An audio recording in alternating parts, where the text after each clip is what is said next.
سلام خدمت بینندگان عزیز.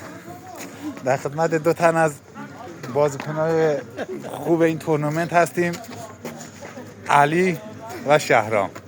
با اینا مصاحبه داشته باشیم. سلام آقای علی. سلام علیکم، خسته نباشید. خوب هستین ان شاء الله. ممنون، سلامت باشین. آقا علی، هفته پیش شما بازی کردید، حستون از اون بازی بگید و در این هفته آمادگیتون در چه حده؟ والا بازی خوبی بود اما متاسفانه که باختیم.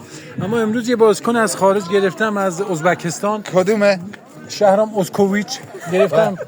بهترین بازیکن ازبکستانیه این بازیکن. ان شاء الله امروز میبریم. میتونید باشون حرف بزنید؟ نه فارسی هم بلده. فارسی؟ سلام. اهلا و سهلا یا حبیبی. آقا شما با چه قیمتی به این تیم پیوستید؟ ماه 50,000 تومان. ماه 50,000. بله 50,000 تومان.